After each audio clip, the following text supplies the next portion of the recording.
king meet prince in their home fortress.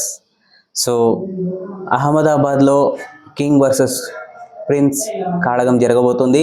Grand finale of Tata IPL 2026.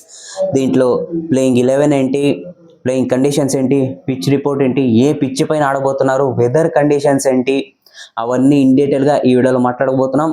So చాలా thanks మీకు, ఎందుకంటే finger cross చేసి పెట్టుకోండి, నేను సాటర్డే కలుద్దాం అంటే అలాగే అయింది. Hope thank you so much for that. ఎన్ని అభిమానులు, ఎన్ని ఫ్యాన్స్ ఇలా ఫింగర్స్ క్రాస్ చేసి మేనిఫెస్ట్ చేస్తేనే ఇప్పటిదాకా ఫైనల్స్ దాకా చేరుకొని ఫైనల్స్లో కూడా చాలా బాగా ఆడాలని కోరుకుందాం. సో ఇంకా ఇన్ డీటెయిల్గా మాట్లాడుకుంటూ లెట్స్ గెట్ స్టార్టెడ్. ಅದೇ ಅಧ್ಯಾಯ ಹೊಸ ಕತೆ. ನಿಮ್ಮ ವಿರಾಟ್, ನಿಮ್ಮ ಜೊತೆ.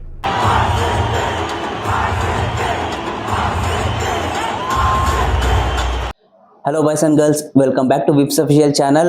సో ఇవాల్టి last video of Tata IPL 2026, అంటే ఇంకా ముందుకు వచ్చేదంతా ఇండియా సిరీస్, ఇండియా సంబంధించిన వీడియోస్ క్రికెట్ పరంగా. ఇంకా నెక్స్ట్ వచ్చేసి 73 మ్యాచెస్ అయిపోయింది టాటా ఐపీఎల్లో. ఇది grand finale of this years IPL. ఈ ఇయర్ ఐపీఎల్లో ఫైనల్స్కి అర్హులైన 2 తండాలు వచ్చినాయి. రాయల్ ఛాలెంజర్స్ బెంగళూరు క్వాలిఫైయర్ 1 జీటీతో గెలిచి అడుగుపెట్టింది. నెక్స్ట్ జీటీనే రాయల్ ఛాలెంజర్స్తో ఓడిపోయి దాని తర్వాత రాజస్థాన్తో గెలిచి వాళ్ళు కూడా బ్రహ్మాండంగా అడుగుపెట్టి వస్తున్నారు వాళ్ళ ఫోర్ట్రెస్లో.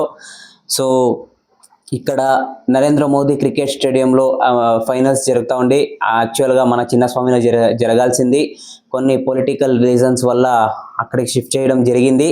So past is past. ఇప్పుడు పిచ్ ఎలా ఉండబోతుంది, గ్రౌండ్ కండిషన్ ఏంటి చూడొచ్చు మనము. సైడ్ డైమెన్షన్స్ గ్రౌండ్ ఇది చాలా పెద్దగా ఉంటాయి. ఇక్కడ వచ్చేసి చాలా మిక్స్డ్ పిచ్ ఉంటాయి, కొన్ని బ్లాక్ సాయిల్ పిచ్లు, కొన్ని రెడ్ సాయిల్ పిచ్, కొన్ని మిక్స్డ్ పిచ్ ఉంటాయి.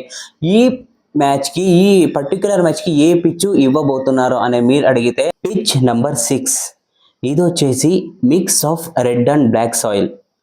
అంటే 60% రెడ్ సాయిల్ ఉంటుంది, 40% బ్లాక్ సాయిల్ ఉంటుంది. పిచ్ ఎలా బిహేవ్ చేస్తుందో అక్కడ ఫస్ట్ బాల్ పడేంత వరకు మనకి క్లారిటీ లేదు. దీనికన్నా ముందు ఏదైనా మ్యాచ్ ఆడినారా ಅಂದರೆ of course last year 2025 final ఇక్కడ ఆడిందే ఈ పిచ్ మీదనే. ఇంకా దాని తర్వాత T20 world cup India versus New Zealand ఇదే పిచ్ మీద ఆడినారు.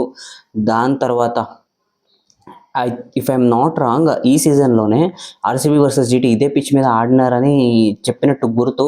దాంట్లో లో స్కోర్ వచ్చింది. అప్పుడు బాల్ చాలా బాగా బిహేవ్ చేసింది, మీన్స్ 2 ఫేజ్గా బిహేవ్ చేసింది. అప్పుడు బ్యాట్స్మెన్స్కి స్ట్రోక్ మేకింగ్ చాలా కష్టంకరంగా ఉండింది. జీటీ కూడా 6 వికెట్స్ కోల్పోయి ఈ పిచ్ మీద చేస్తున్నారు. సో ఇక్కడ వచ్చేసి విన్ ద టాస్ ఏం చేయాలంటే win the toss choose to bat అంటాను నేను, ఎందుకంటే of course it's a final match pressure. దాని తర్వాత ఈ అహ్మదాబాద్లో ఏదైతే ఉందో ఈ గ్రౌండ్ చేసింగ్కి అంతా కలిసి వచ్చింది కాదు. బిగ్ మ్యాచెస్లో, బిగ్ స్టేజెస్లో win the toss choose to bat, scoreboard pressure ఏదైతే ఉందో దాన్ని జీటీ పైన మనము చేయొచ్చు ఆర్సీబీ ఏదైనా టాస్ విన్ అయితే. ఇంకా నెక్స్ట్ వచ్చేసి వెదర్ కండిషన్ ఏంటి, వాళ్ళు ఇచ్చే రిపోర్ట్ల మీద మనం ఆధారపడతామా? ఒక వేలు పట్టుకో, చూపుడు వేలు, వర్షం రాదు.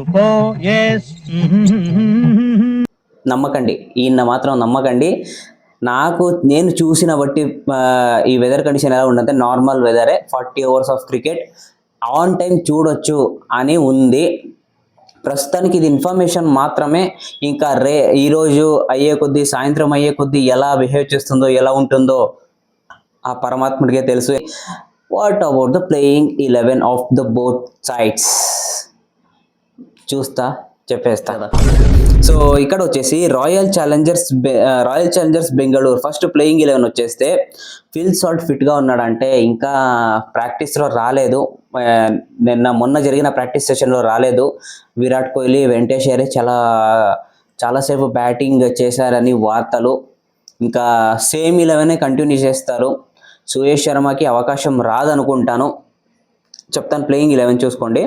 Virat Kohli, Venkatesh Iyer, Devdutt Padikkal, Rajat Patidar, Jitesh Sharma, Tim David, Krunal Pandya, Bhuvneshwar Kumar, Duffy, Josh Hazlewood, Rasikh Salamdar. Impact ప్లేయర్ల సుయేష్ శర్మనా, రొమారియో షెఫర్డా, లేకుంటే స్వప్నిల్ సింగ్ అంటే వీళ్ళు రొమారియో షెఫర్డ్తోనే పోతారు. ఎందుకంటే ఇక్కడ స్పిన్నర్స్కి అంత పర్చేసింగ్ ఎక్కువ ఉండదని నా అభిప్రాయం. ఎందుకంటే లాస్ట్ మ్యాచ్లో కూడా కృణాల్ పాండ్యా అసలు యూజే చేయలేదు ఆడినప్పుడు, మీకు గుర్తుంటే. అక్కడ స్కోర్ తక్కువ ఉంది, లేకుంటే టేక్ ఆన్ ఏమైనా కృణాల్ పాండ్యాని టేక్ ఆన్ చేస్తారా అని తెలియదు. కానీ ఈ పిచ్లో అయితే, ఈ గ్రౌండ్లో ఒక్క స్పిన్నర్తోనే మేనేజ్ చేసుకోవచ్చు. గుజరాత్ టైటన్స్ది ప్లేయింగ్ 11 ఎలా ఉంటుంది? గుజరాత్ టైటన్స్తో వచ్చేసి రాజస్థాన్ రాయల్స్ మీద ఆడినారు కదా, సేమ్ ప్లే 11 దించుతారు. Sai Sudharsan, Shubman Gill captain, Jos Buttler, next Nishant Sindhu, Washington Sundar, Jason Holder, Rashid Khan, Sai Kishore, Kagiso Rabada, Prasidh Krishna, Mohammed Siraj, Rahul తేవటాని ఇంపాక్ట్ ప్లేయర్లో పెడుతున్నారు. సాయి కిషోర్ ఆడతాడా అంటే ఐ థింక్ సో ఆడతాడు. ఎందుకంటే లాస్ట్ మ్యాచ్లో ఆయనకి బౌలింగ్ ఇచ్చే అవకాశమే రాలేదు, ఎందుకంటే కండిషన్స్ అలా ఉండింది. లెఫ్ట్ హ్యాండర్స్తోనే అక్కడ మ్యాచ్ ఖతం చేసేసారు. ఇంకా వైభవ్ సూర్యవంశీ అలాంటి ఇన్నింగ్స్ ఆడిన తర్వాత సాయి కిషోర్ని దింపాలనే ఆలోచన కూడా రాలేదు శుభ్మన్ గిల్కి. సో ఈ మ్యాచ్లో దింపొచ్చు. ఇంకా నెక్స్ట్ వచ్చేసి ఒక బ్యూటిఫుల్ స్టాట్ చెప్తాను, అద్రిపోయే స్టాట్స్. ఏమంటే సాయి సుదర్శన్, శుభ్మన్ గిల్ 11th కన్సెక్యూటివ్ కాదండి, 11th 100 పార్ట్నర్షిప్ 48 ఇన్నింగ్స్లో, only just behind Virat Kohli and AB de Villiers. వీళ్ళిద్దరు వెనకాలే ఉన్నారు. ఇంకేమి 2000 ఏమో పూర్తయింది, ఇంకో 1000 రన్ పూర్తయితే ఇంకా విరాట్ కోహ్లీని ఏబి డివిలియర్స్ని క్రాస్ చేసేస్తారు. ఫేస్ ఆఫ్ వచ్చేసి జీటీది ఫస్ట్ చెప్పేస్తా, Sai Sudarshan versus Josh Hazlewood. అవునండి, జాష్ హేజల్వుడ్ లాస్ట్ మ్యాచ్లో తీలే కదా అంటే జేకబ్ ట్రోఫీ, అది అన్లక్కీ డిస్మిసివ్ అనే చెప్పొచ్చు. గత 2 మ్యాచ్ల్లోగానే సాయి సుదర్శన్ అలాగే అవుట్ అయినాడు. ఇంకా ఈ మ్యాచ్లో చాలా హుషారుగా వస్తాడు. సో జాష్ హేజల్వుడ్ ఎలా తీస్తాడు ఈయన వికెట్? ఎందుకంటే జాష్ హేజల్వుడ్ కొన్ని ఆన్ అండ్ ఆఫ్ పర్ఫార్మెన్స్ ఉన్నాడు, బట్ క్రంచ్ సిచ్యువేషన్లో వస్తే జాష్ హేజల్వుడ్ పీక్ పర్ఫార్మెన్స్ వస్తుంది. ఈవెన్ మీరు లాస్ట్ ఇయర్ గుర్తున్నట్టయితే ఎలా అయితే ఫస్ట్ బ్రేక్ ఆయన కూడా తీసుకొచ్చాడో, అలాగే కూడా ఇక్కడ ఈయన ఫస్ట్ బ్రేక్ తీసుకొస్తాడు అని నా అభిప్రాయం. Unless and until Bhuvneshwar Kumar ఒక మిరాకిల్ స్పెల్ వేస్తే, ఇది గుర్తుపెట్టుకోండి. నాకు అదే ఆశ, నా ఆశ ప్రకారం జాష్ హేజల్వుడ్ ఫస్ట్ వికెట్ తీయాలి అని. చూద్దాం ఏమవుతుందో. ఇంకా నెక్స్ట్ వచ్చేసి ఇంకా మీకు తెలిసిందే, ఇది Shubman Gill versus Bhuvneshwar Kumar. Jos Buttler versus Bhuvneshwar Kumar, వీళ్ళిద్దరిని భువనేశ్వర్ కుమార్ ఎలా అవుట్ చేస్తాడు?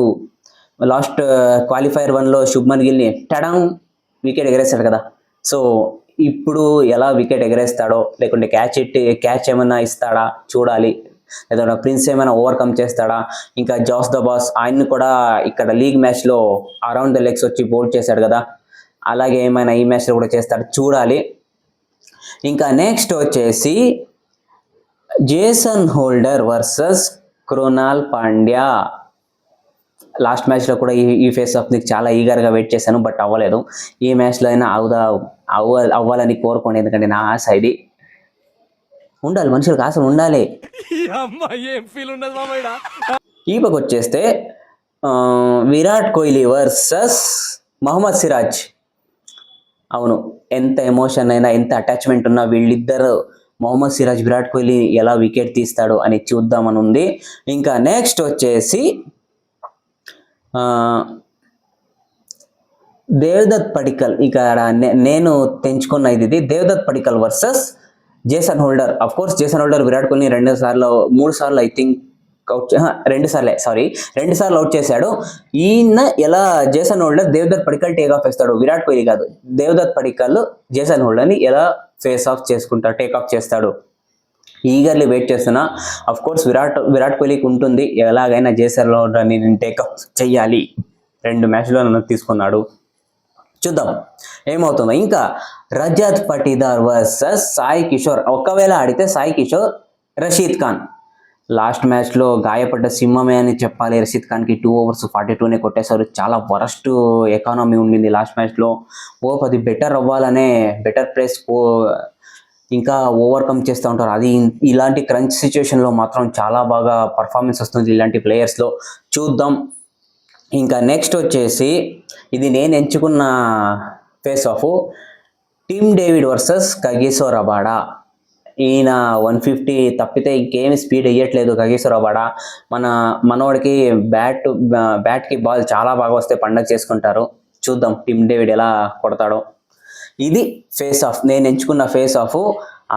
మెయిన్ మర్చిపోయినా, ఎన్నిసార్లు గెలిచారు. ఇంకా లాస్ట్ మ్యాచ్లోనే చెప్పాను 8 సార్లు ఫేస్ ఆఫ్, 4 వీళ్ళని.